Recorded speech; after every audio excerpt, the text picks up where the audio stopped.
What does a 25-year career grocer, ministry calling, and leadership development have in common?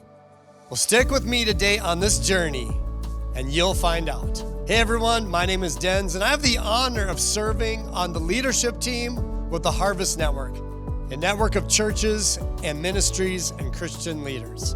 For 25 years, I was a bivocational leader.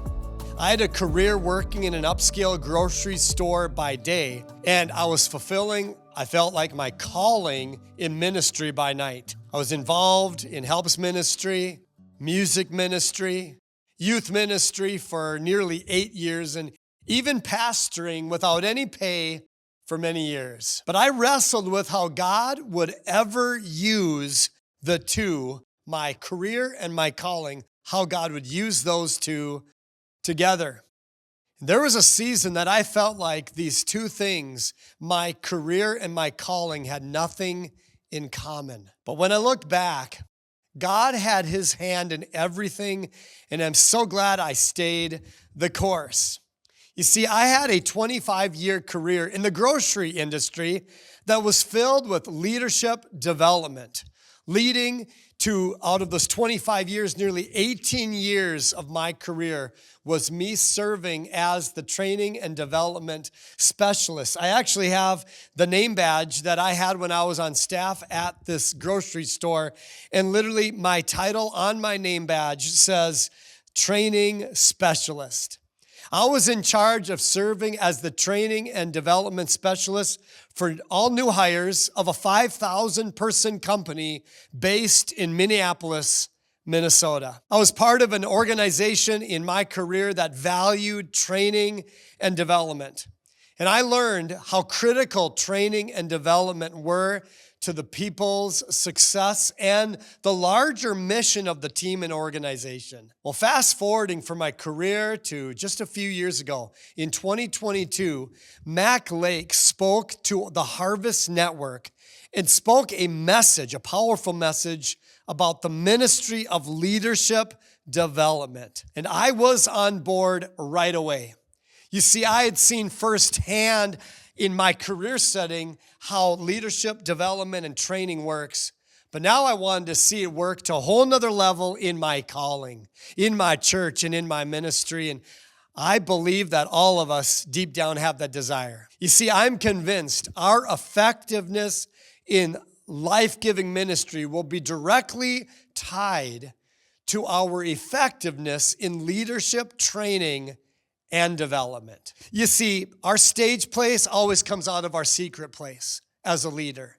And our influence with others always starts with how we can lead and develop ourselves. And leadership training and development will always lead to more gifts and graces being released around you, more excitement and engagement, sustainable ministry, and less burnout, just to name a few. You know, the Apostle Paul put it like this in 2 Timothy chapter 2, verse 2. He said, "The things that you have heard from me among many witnesses, commit these to faithful men and women who will be able to teach others also." One of the biggest leading volunteers can be a different animal, but it definitely can be done. Time challenges, schedule juggling, skill level training with people, and even people's own interests all come into factor. And if you're like me, if you've ever juggled bivocational world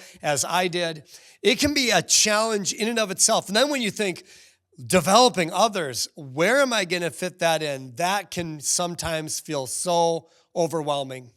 But I realized all the years that I watched leadership and training developing happen in the career world and seeing it work, I'm so glad that now I can see it come to life in the calling that God has put me in. And I believe that it can happen for us too.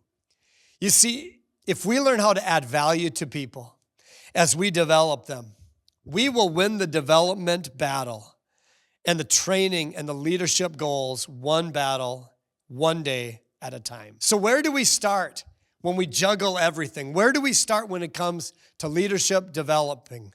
Where do we start to create a culture of training, others to rise up and serve alongside of us with passion. Well, I learned this parallel in my career and in my calling. You do what 2 Timothy 2 verse 2 says. We all need to start with faithful people. It starts with us being faithful to God, and then it goes to raising up faithful men and women of God around us. It always starts with faithful people. Who has God put and brought around you that can help you analyze where you are today in your ministry for developing others? What faithful people can help you shape a leadership development culture? Because it is a culture that we all need to develop in your ministry and in your church. Who has God brought into your world that is interested in being developed? You see, when you and I identify faithful people, we can begin to change the culture and we can increase our influence. We can release the graces and the gifts in others, and we can see less burnout in the long run. Listen, never did I think a 25-year career in grocery that valued a culture of training and development would have anything to do with my ministry, calling, and leadership today. But it did. And I trust that as I trust other people and as I develop faithful people around me, it made a difference. And I believe that as you develop and trust others around you, it will make a difference as well. If this was helpful today, please share it with friends. Subscribe below for more content that will be delivered on a weekly basis. And thank you for taking time to develop your leadership influence in many more ways. See you next time.